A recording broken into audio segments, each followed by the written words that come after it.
Level 1, the one-man show. You registered the company on a Tuesday afternoon and spent the rest of the day telling people about it. The registration took 11 minutes online. The celebrating took considerably longer. You texted people who responded with enthusiasm that was genuine and supportive and contained a specific quality of wait and see that you chose not to focus on. You changed your LinkedIn title to founder and CEO, which felt simultaneously accurate and slightly fraudulent given that the company had no employees, no office, no revenue, and had existed for approximately 4 hours. The first client came through a friend of a friend who needed exactly what you were offering and was willing to pay for it, which felt like confirmation that the idea was real and the market existed and this was going to work. You did the work yourself, billed them, received the money, and experienced the specific satisfaction of a transaction that began with your idea and ended with your bank account. The chain was short and direct and entirely yours. Everything is yours. That's the thing nobody tells you about being a one-person company. The freedom is real, and so is the weight of it. Every email is yours. Every invoice, every client call, every proposal, every mistake, every late night trying to figure out something you don't know how to do yet because there's nobody else to figure it out. You work from home mostly. Sometimes a coffee shop. You've developed opinions about which coffee shops have the best Wi-Fi and the most forgiving policies about occupying a table for 4 hours on a single Americano. The line between working and not working has disappeared. You're always working or thinking about working or avoiding thinking about working, which is its own kind of working. You wouldn't change it. Not yet. The thing you built is small and entirely yours, and that is worth something that a salary never quite was. Level 2, the first team. You hired 2 people and immediately understood why companies have HR departments. The hiring process was more complicated than expected. The job posts, the interviews, the offers, the paperwork that turned out to be more paperwork than anticipated. The realization that payroll is a thing that needs to be set up properly by someone who knows what they're doing, which was not you, but is now a service you pay monthly for. You've spent more time on administrative infrastructure in the last 6 weeks than on the actual work that generates the revenue that pays for the administrative infrastructure. The office is a WeWork. You tell people it's a flexible workspace solution. It's a WeWork. Hot desks, shared kitchen, motivational quotes on the walls in fonts that suggest whoever chose them had strong opinions about typography. You have a dedicated desk now which costs more than the hot desk, but felt necessary for reasons that were partly practical and partly about having somewhere specific to be every morning. The 2 people you hired are good, better than you in their specific areas, which is either good hiring or beginner's luck, and you're choosing to call it good hiring. Delegating to them is harder than you expected. Not because you don't trust them, but because every piece of work that leaves your hands feels like it's leaving with a part of you still attached to it. You have 4 clients now, real ones, not friends of friends. Companies that found you through the work rather than through your network, which means the thing you're building has a signal that travels beyond the people who already know you. That's new. That matters. The revenue covers the cost with something left over. Not much, but something. The something is profit, and profit means the model works, and the model working is the whole point. You're sleeping less than before and enjoying it more than you expected to. Level 3, the growing pains. You have 15 people, and you've realized that managing people is an entirely separate skill from everything that got you here. The work, the actual work, the thing you started the company to do, now occupies maybe 30% of your time. The rest is meetings, one-on-ones, hiring processes, a performance issue you've been avoiding addressing for 3 weeks because the conversation is uncomfortable, and you're better at pitching clients than telling someone their work isn't good enough. Your operations person keeps sending you calendar invites labeled culture discussion, and you keep moving them. 2 people have left. The first one hurt. A good person, early believer, someone whose name you'll always associate with the early days. They got a better offer, and you couldn't match it, and the not matching it was a business decision that felt like a personal failure for longer than was strictly rational. The second one you saw coming and handled better, and that improvement felt like a small graduation. The first serious client crisis happened last month, a delivery that went wrong in a way that required damage control and an emergency call and a solution that cost more than the project was worth. You handled it. The client stayed. The lesson was expensive and permanent. Revenue is real. The number is one you would have found unimaginable 3 years ago, and that still feels insufficient given the costs that have grown alongside it. The gap between revenue and profit is something you think about constantly and discuss with your accountant quarterly and lose sleep over monthly. You've stopped knowing everyone's birthday. That's the moment you noticed the company had changed. The point where the organizational knowledge that used to live entirely in your head started requiring systems to maintain. There's an HR software now. It knows the birthdays. You approved the purchase and felt something you couldn't name. Level 4. The money room.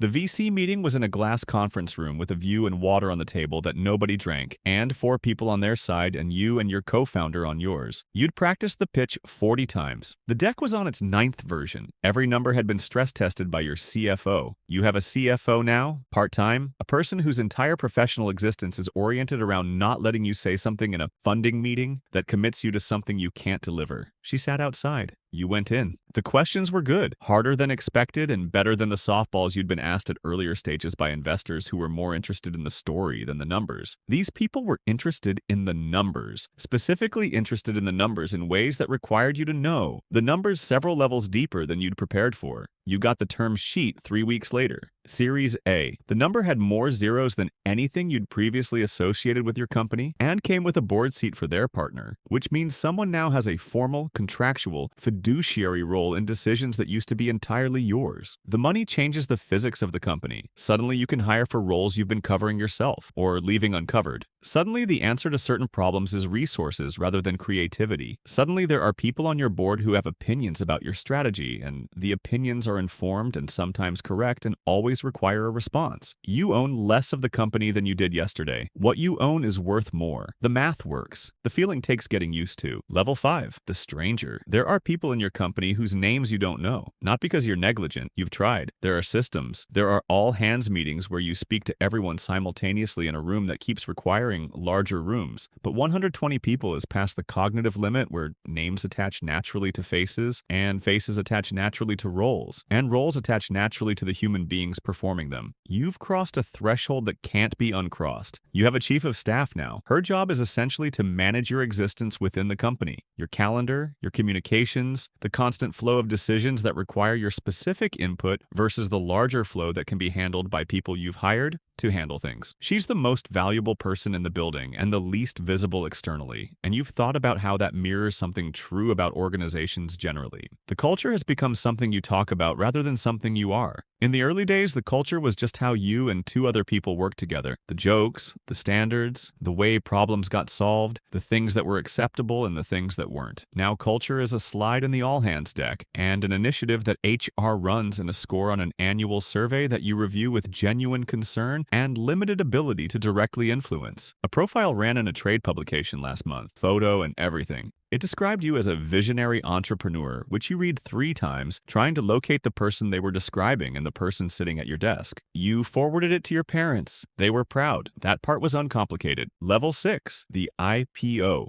The bell rang at 9:30 a.m., and you were on the floor of the exchange, and people were clapping, and someone handed you something to hold for a photograph, and the number on the screen was your company's stock price, and the stock price was real and public, and would update every second of every trading day from this moment forward for as long as the company existed. The IPO process took 14 months from decision to bell. 14 months of lawyers and bankers and roadshows where you flew to 12 cities in 9 days, presenting the same deck to rooms of investors who asked variations of the same questions with the focused intensity of people allocating significant capital. You got good at the deck. You got good at the questions. You got good at projecting certainty about a future that is, by definition, uncertain in a way that satisfies institutional investors without technically constituting fraud, which is a narrower lane than it sounds. You own a smaller percentage of the company than you did before the IPO. The percentage is worth a number that doesn't connect to anything in your lived experience. It exists in accounts managed by people whose job is to manage it in a form that isn't really money yet, that requires time and lockup periods and tax planning to become money, that your financial advisor discusses with you in terms that feel abstract until they suddenly don't. The quarterly earnings call is your new reality. Every 90 days you get on a call with analysts who have built models of your business and have opinions about whether your performance matches their models, and the stock price moves based on the gap between the two.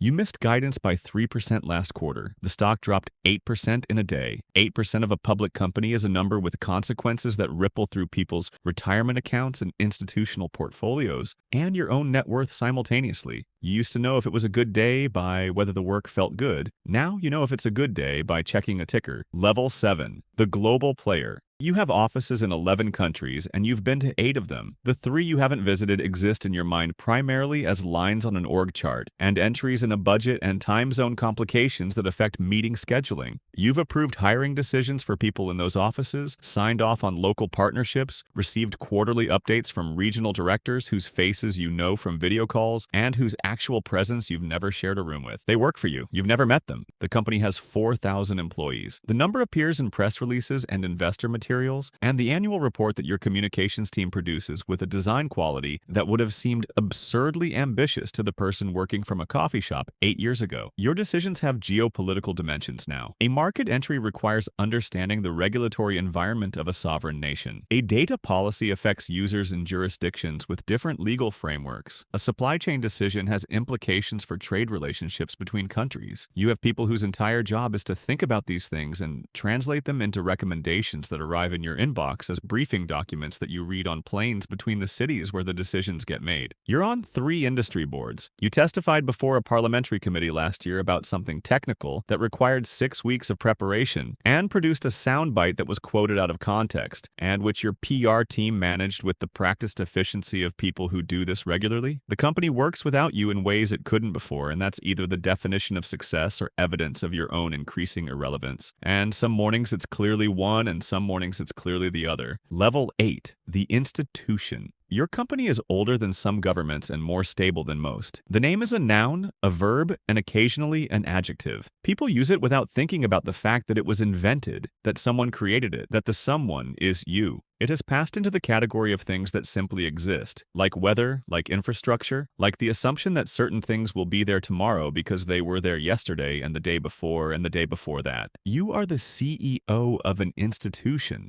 The distinction from running a company is real and felt daily. Companies can fail. Institutions are expected not to. The weight of that expectation is distributed across thousands of employees and hundreds of millions of users and shareholders and regulators and governments. And the distribution doesn't make it lighter. It just makes it broader. You spend significant time with heads of state, not as a supplicant seeking favorable regulation, as a peer, as someone whose decisions affect their economies in ways that require direct conversation. This is either a reasonable consequence of scale or a statement about the concentration of power in modern capitalism, and you've heard both arguments made compellingly by serious people, and you exist inside the question rather than outside it. The original idea, the thing you registered on a Tuesday afternoon, the thing that took 11 minutes online, the thing you texted people about and they responded with wait and see, is somewhere inside this institution in a form so transformed by time and scale that it would be unrecognizable to the person who had it. You think about that person sometimes. The coffee shop, the single Americano, the Wi-Fi password written on a chalkboard, the work that was entirely yours in a way that nothing has been since. You built something that outlasted the version of you that built it. Most days that feels like success. Some days it feels like something else entirely. Thank you for watching, subscribe our channel, and check out our other videos.